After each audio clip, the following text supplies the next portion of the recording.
అందరికీ praise lord అండి. ఈరోజు మన దినభాగం వచ్చేసి మత్తయి సువార్త 11వ అధ్యాయం అండి. లాంగ్ వీడియోలో అప్లోడ్ అవుతుందండి.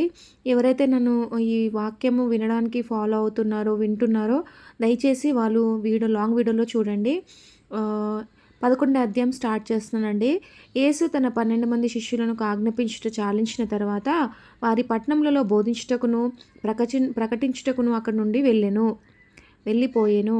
క్రీస్తు చేయుచున్న కార్యములను గూర్చి యోహాను చెరసాలో విని, రాబోవు వాడు నీవేనా? మేము మరి ఒకరి కొరకు కనిపెట్టవలెనా అని ఆయనను అడుటకు తన శిష్యులను పంపెను. యేసు వారిని చూచి, మీరు వెళ్ళి విన్నవాటిని కన్నవాటిని యోహానుకు తెలుపుడి. గుడ్డివారు చూపు పొందుచున్నారు, కృంటివారు నడుచుచున్నారు, కుష్ఠిరోగులు శుద్ధులగుచున్నారు, చెవిటివారు వినుచున్నారు, చనిపోయిన వారు లేపబడుచున్నారు, బీదలకు సువార్త ప్రకటింపబడుచున్నది, మరియు నా విషయమై అభ్యంతరపడని వాడు ధన్యుడని ఉత్తరమిచ్చెను. వారు వెళ్ళిపోచుండగా యేసు యోహాను గూర్చి జనసమూహములతో ఇలాగు చెప్పసాగెను. మీరేమి చూచుటకు అరణ్యంలోకి వెళ్తిరి? గాలికి కదులుచున్న రేళ్ళునా? మరి ఏమి చూడవెళితిరి? సన్నపు బట్టలు ధరించుకొనున్న మనుషుడినా? ఇదిగో, సన్నపు బట్టలు ధరించుకున్న వారు రాజగృహములలో నుందురు గదా. మరి ఏమి చూడవెళితిరి? ప్రవక్తనా? అవును గాని ప్రవక్త కంటే గొప్పవానిని మీతో చెప్పుచున్నాను. ఇదిగో, నేను నా దూతను నీకు ముందుగా పంపుచున్నాను. అతడు నీ ముందర నీ మార్గము సిద్ధపరచును అని ఎవని గూర్చి వ్రాయబడెనో అతడే ఈ యోహాను. స్త్రీలు కనని వారిలో బాప్తిసమిచ్చి యోహాను కంటే గొప్పవాడు పుట్టలేదని నిశ్చయంగా మీతో చెప్పుచున్నాను. అయినను పరలోక రాజ్యంలో అల్పుడైన వాడు అతని కంటే గొప్పవాడు. బాప్తిసమిచ్చు యోహాను దినములు మొదలుకొని ఇప్పటి వరకు పరలోక రాజ్యము బలాత్కారంగా పట్టబడుచున్నది. బలాత్కారులు దానిని ఆక్రమించుకొనుచున్నారు. యోహాను కాలము వరకు ప్రవక్తలందరూ ప్రవచించుచూ వచ్చిరి. ధర్మశాస్త్రము సహా ప్రవచించుచుండెను. ఈ సంగతిని అంగీకరించుటకు మీకు మనసుంటే రాబోవు ఏలియా ఇతడే. వినుటకు చెవుగలవాడు వినుగాక. ఈ తరము వారిని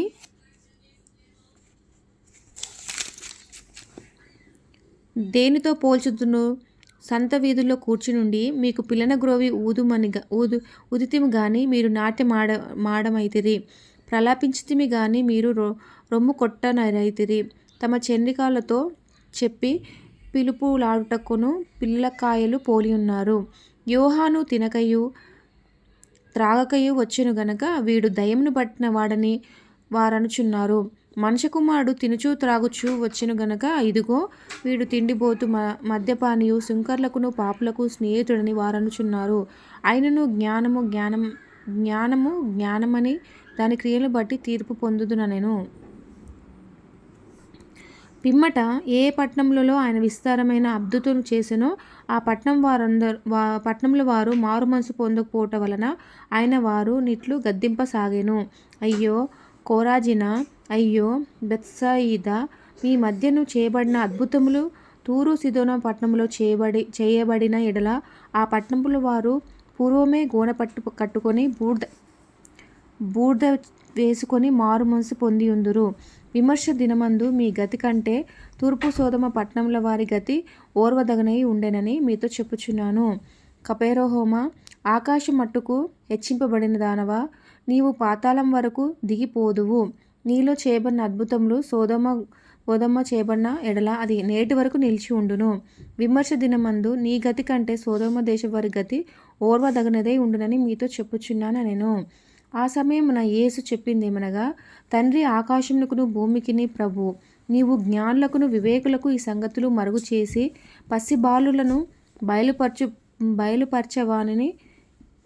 బయలుపరచిన వాణ్ణి నిన్ను స్తుతించుచున్నాను. అవును తండ్రి, ఇలాగు చేయుట నీ దృష్టికి అనుకూలమాయెను.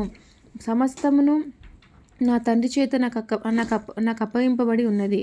తండ్రే గాక ఎవడును కుమారుని ఎరగడు, కుమారుడు గాకను కుమారుడు ఎవడికిని ఆయనను బయలుపరచి ఉద్దేశించునో వాడు గాకను మరి ఎవడును తండ్రిని ఎరగడు. ప్రయాసపడి భారం మోసుకొనుచున్న సమస్త జనులారా, నా యొద్దకు రండి, నేను మీకు విశ్రాంతి కలగజేతును. నేనే సాత్వికుడును దీన మనసు గలవాడును గనక మీ మీద నా కాడు ఎత్తుకొని నా యొద్ద నేర్చుకునుడి. అప్పుడు మీ ప్రాణములకు విశ్రాంతి దొరుకును. ఏలైనగా నా కాడి సులువుగాను నా భారం తేలికగా ఉన్నవి. ఆమేన్.